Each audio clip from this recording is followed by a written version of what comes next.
Yo, what's good with y'all, man? Y'all know my body, like I say, what's good with y'all, man? It's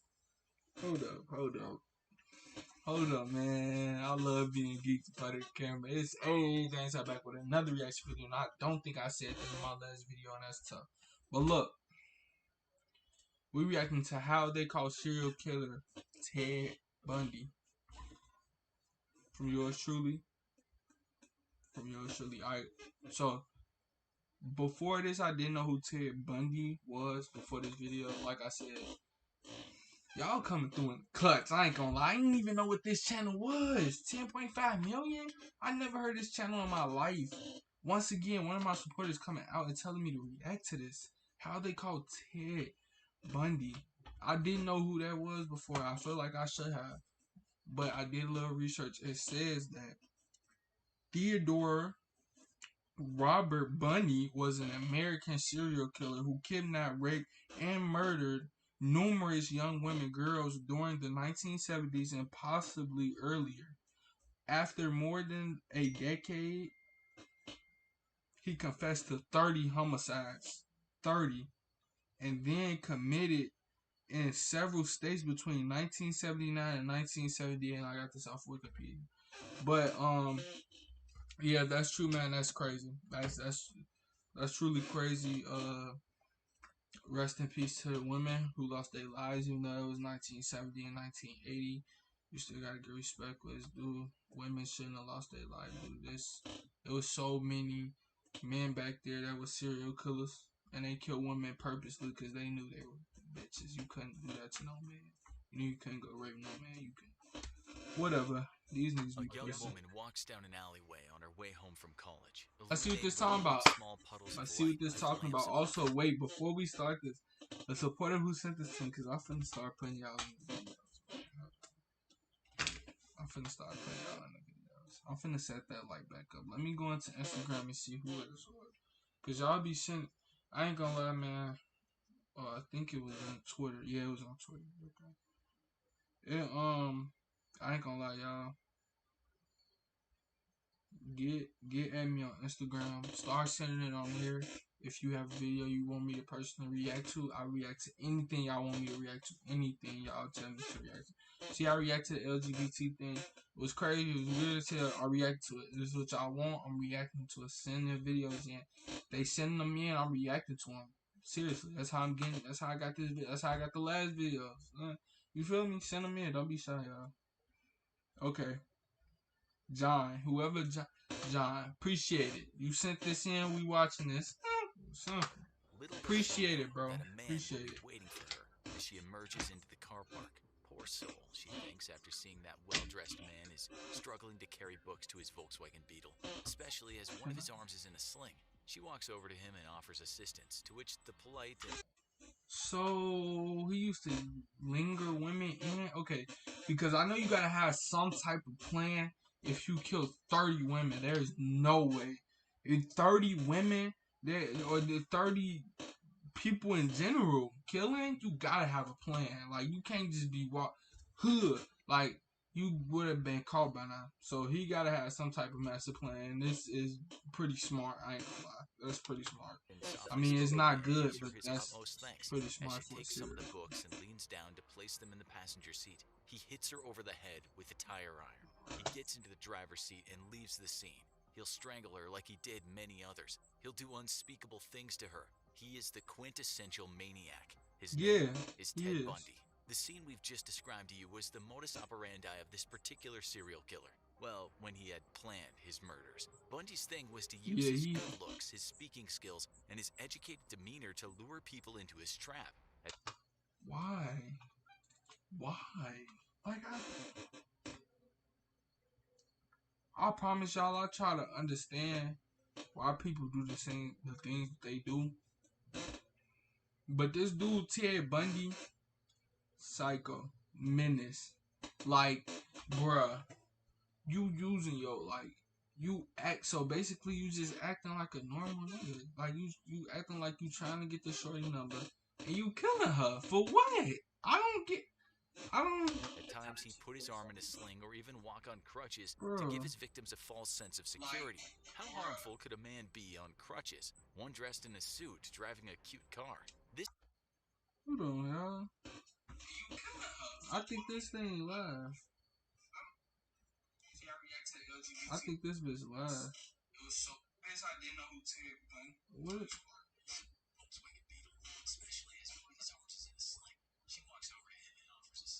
Alright. Alright, okay, I want to hit a volume, y'all, of the video. I'm gonna put it up a little bit. Let me hear the volume of this video too. This bright side video.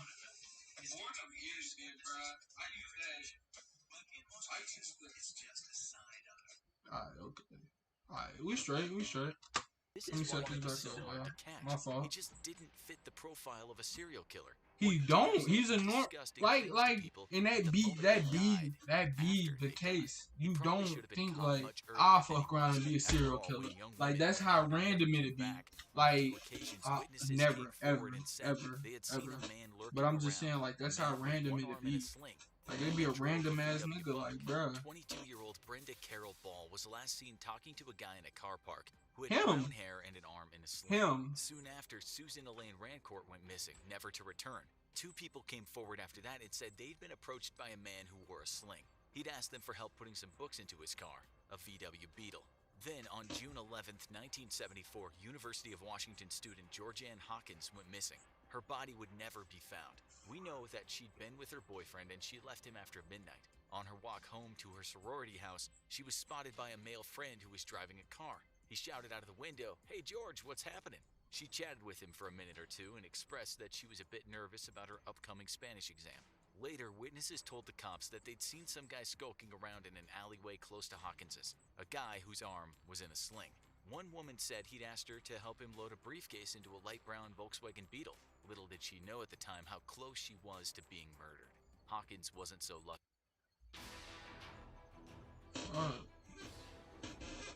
Y'all not gonna see this ad, obviously. She fell for the trick, as any helpful person. Right. It is not their fault that they falling for that, bro. Like, and you not really falling for shit if you think about it, cause you like say as a guy, say a random and you single, say a random female who don't look bad, kind of thing, walk up to you, her arm in a slingshot, fucking she holding hella books on the other one. Can I help you? You feel me? You gonna help? And then next thing you know, you putting the books, you get hit in the back of your head. What the fuck? What the fuck? You knocked out.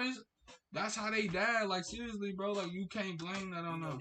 That's tragic. Like it's tough. It's tragic, but like was close enough to his car, that's crazy, hit her bro. over the head with a crowbar, which knocked her clean out. When she came around, she was obviously confused. Although to Bundy's surprise, she seemed to think that he'd turned up to help her with Spanish. No. She was evidently in shock. This is what Bundy said about that. It's odd the kinds of things people will say under those circumstances. He strangled her and dumped her body, a body he would return to on at least 3 occasions. You can only imagine how demented he was returning to a body that was decomposing.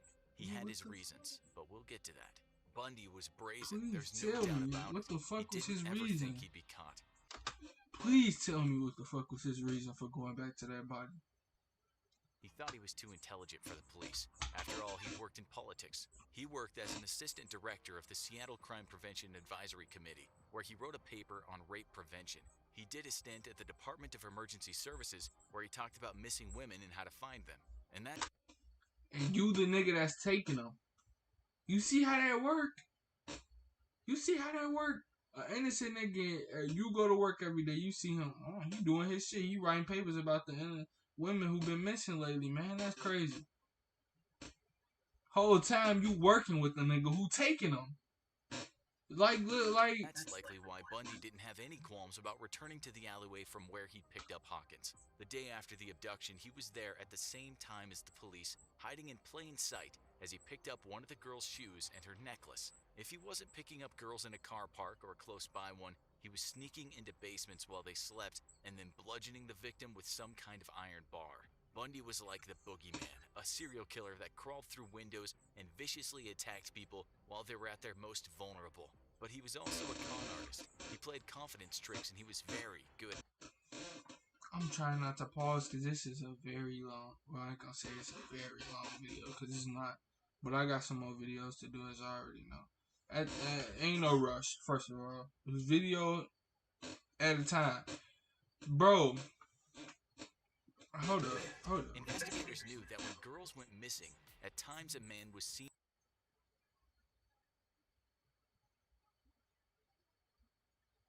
Oh, this with an motherfucker. arm in a sling. Hold up, y'all.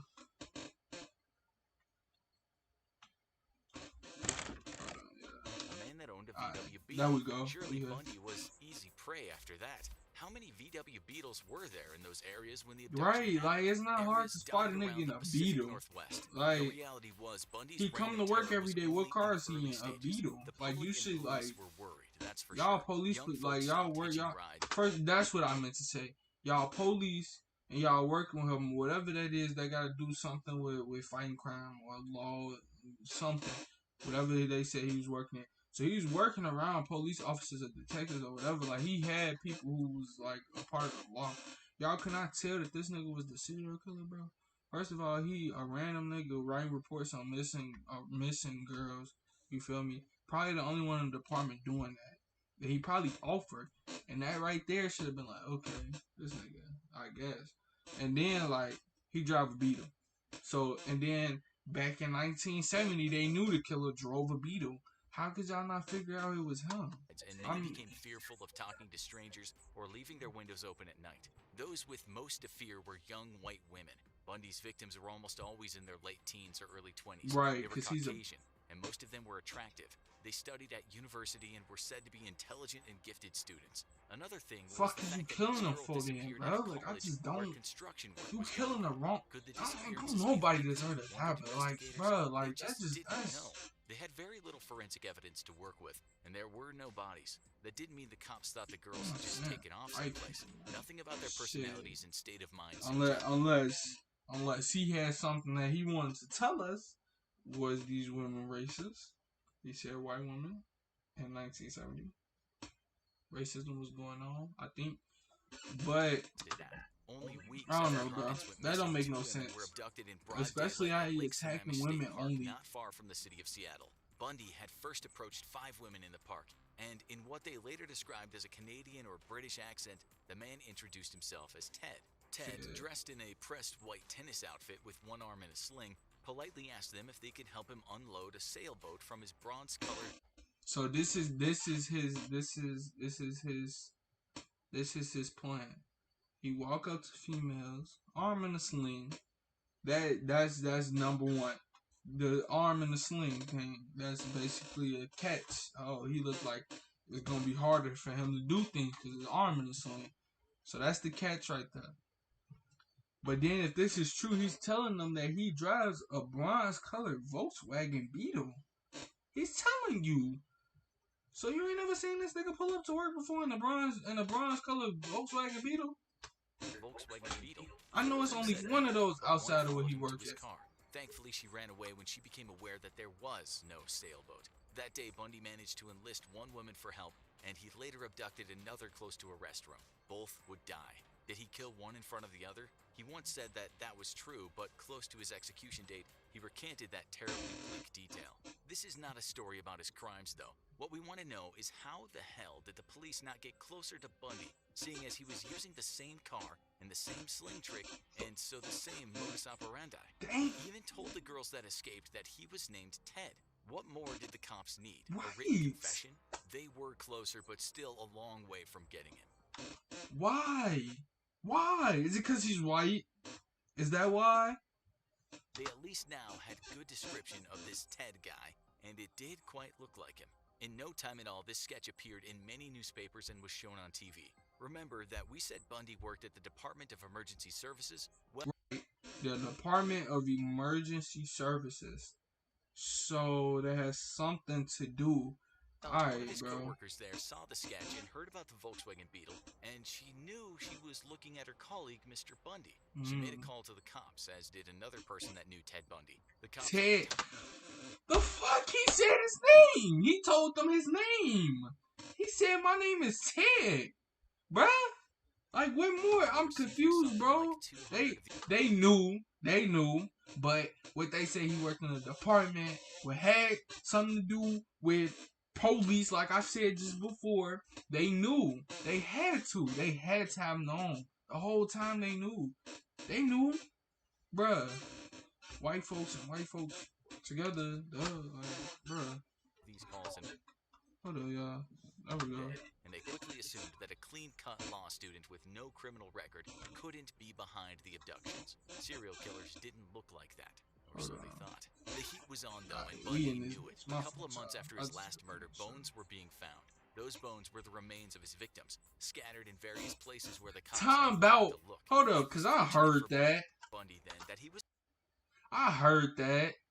Time about he just don't fit the description. Like, he don't have to fit the description. accepted to study at the He's telling people my name is Ted. My arm is in a slingshot. I drive a Volkswagen. You know it's him. When he started killing again. September 2nd, a hitchhiker. October 2nd, a 16-year-old girl. I don't know why people hitchhike. And then you 16, yeah. It turned out that she was the daughter of a police chief. After her decomposing body was found. So now you gon' cause he done got your daughter. Now what you gonna finally take him away? Damn, what do it take? He should have been in jail. There's no fucking way he had a fucking chance to commit 30 murders, bro. Like, y'all, man. After he killed them, he shampooed their hair and applied makeup to their faces, bro, keeping them in a state that he liked. He wanted the physical possession of the remains, and he wanted to do what he wanted to them. He sometimes chopped them, sometimes kept heads in his apartment, and he dressed them in the way he wanted them to look. And then he took a photograph. When you work hard to do something right, he once said, you don't want to forget it. More abductions happened, more murders, as well as attempted abductions. The disappearances were reported in the media, and after reading about them, a woman named Elizabeth Klepfer, who dated Bundy, very disturbing news out of Vernon Central High School. What's going on? Back when he was in Washington, put two and two together. She not only called the King County cops and told them that she thought she had been dating the killer, but she also told the Salt Lake County Sheriff's Office and said the same. She was still talking to Bundy at this point on the telephone, but she didn't say anything about her calls. For her, the sketch looked like Ted Bundy. The car was Bundy's, and so the murders following... She can't figure that out. She is not a fucking police. She has not went to police school or that little fucking college y'all gotta go to, that training, and none of that shit a day in her life, and I can merch it. You know why? Because it's common sense that it's him. You don't have to be dating him to know that. She probably just been talking to him for a little bit, and she could tell fucking Ted, who drives a fucking Volkswagen, my nigga, it's not hard. Him around were just too much of a coincidence. Bundy started then killing in Colorado. Things didn't change much. Colorado, Death by nigga. blunt force trauma, sometimes strangulation, bodies dumped, mutilated, sometimes wearing clothes that weren't theirs. 1975 drew to an end, and there were more victims, some whose bodies have never been found. 76 turned out that's gonna happen when you don't catch him.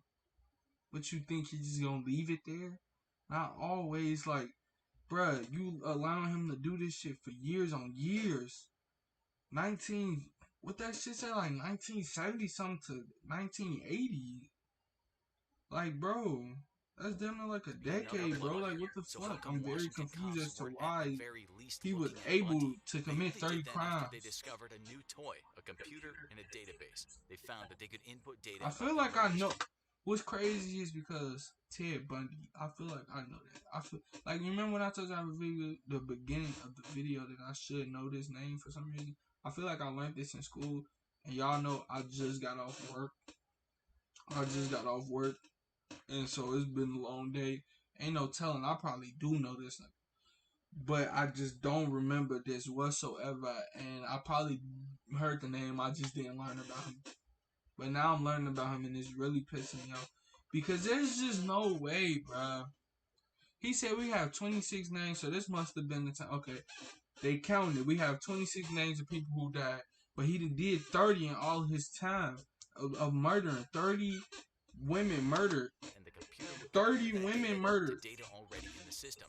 Thousands of names When were it in was that so database, obvious only that it was this 26 nigga names matched Ted the who crimes. drives a Bundy's was one of Volkswagen. them. The problem was connecting the Beetle. Utah and Colorado murders to the Pacific Northwest murders. At the time, there were no large databases containing all the state's police departments. The fact of the matter was, while the cops should have known better after the tip-offs, because Bundy moved around, he managed to evade capture.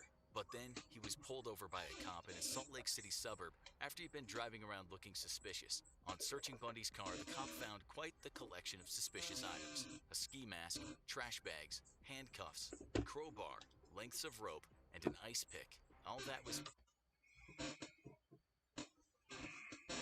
That crowbar, it went through a few women's head. All the other shit has been used, we just don't know on who. It took you this long to pull this nigga over. Volkswagen Beetle.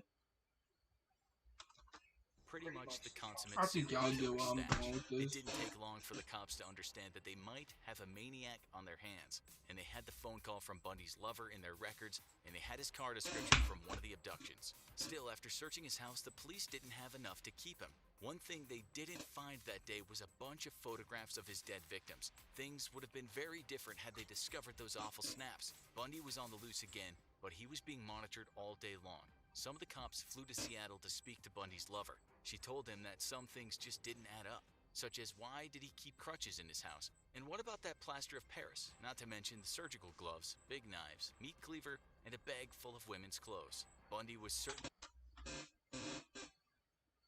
Why? Why? This is his girlfriend telling you this, bro. His own female telling you this, bro. From experience, bro, like, if this is your girl, bro, she not snitching on you. She ride or die for you. So if she go to the cops telling on you, you a fucked up person. You been doing some fucked up shit, and she got that feeling that it ain't right.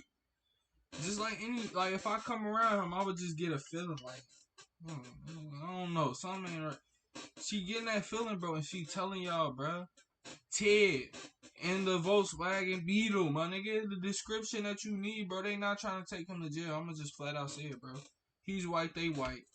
They not trying to take him to jail, bro. Certainly in a fix now, but he was by no means done. He sold his beloved Beetle, but that was soon sequestered by investigators who gave the interior a good going over. What they found were He strands sold of the hair Beetle from after females, already 26 crimes. and those females were very likely victims of murder. Police brought Bundy in and put him in a lineup, but they only had enough evidence to possibly put him on trial for aggravated kidnapping and attempted criminal How the assault. fuck? His How? paid his $15,000 How? bail, and off he went once Nah, again, bruh. a free Alright, man. I Another guess. heavy round-the-clock If service. it's one of He us, actually lived with his our color African American, I bet you we would have got the book. The fuck? I'm not trying to hit that. You ain't got enough, but I guess, bruh. I guess. Been a very strange time for her.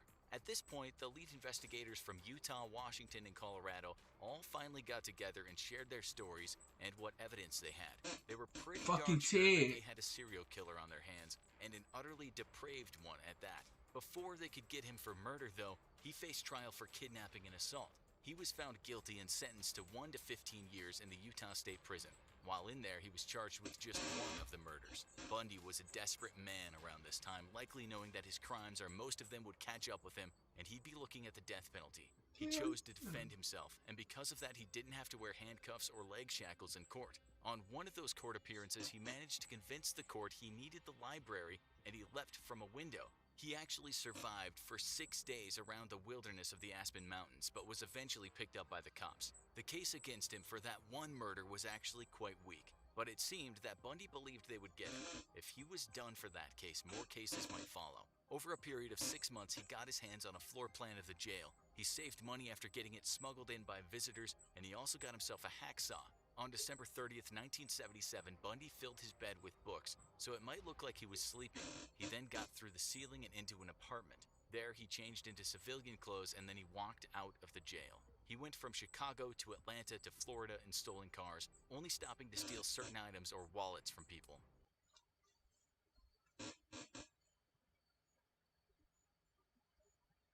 Okay. Okay. Alright. At this point, this nigga's just a mastermind criminal. Like, he's just that guy. This nigga escaped from jail. He went from Chicago, and he has no car.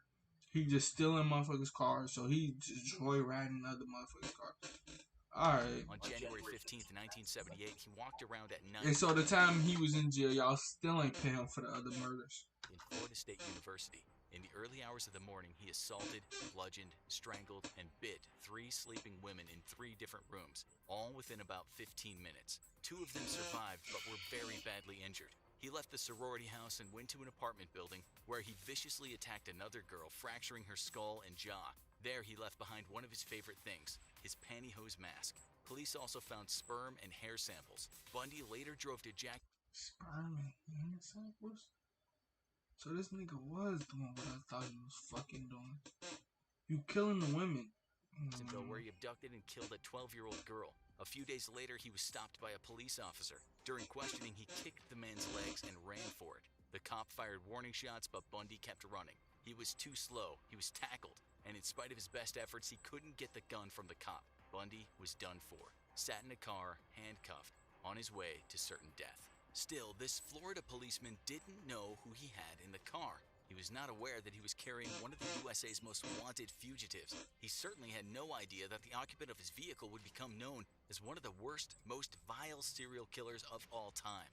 A demon whose warped brutality knew no bounds. And do you know what Bundy said to the cop while he was in the car? He said, "I wish you had killed me." Eventually, he confessed to 30 murders, but there could have been many more. On January 24th, 1989, age 42, Bundy... On January 24th, 1989, age 42, Bundy took his final breaths in an electric chair.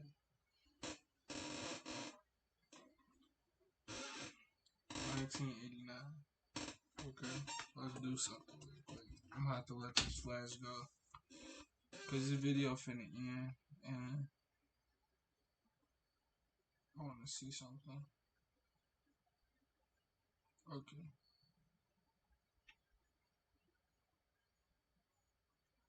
Obviously, Ted is a pussy. Cause he can't kill men, he can't do none of that to a man. He only killing women, so let's get that out the way. But the confession, the 30 homicides, bro, between 1974 and 1978. See, I let this nigga kill for 4 years straight. 4 years straight is just a serial killer running around killing women. Possibly earlier than the 1970s. So the 1970s is when it started, but it could have happened earlier than that. So that 30 that he confessed to probably ain't even all of them. Cause it be women just fucking walking. He could have, like, you don't know exactly what that man did, bro. He probably got like 50 of them bitches on some real shit. Bundy took his final breaths in the electric chair. I like to give his my last love to my words family were, and my "I'd like friends. you to give Fuck my love you, to my nigga. family and friends. Real talk. Now you need to watch." Real talk. Real talk. And that's what we gonna end the video off. Man, I hope y'all did enjoy this. I'll see y'all in the next one.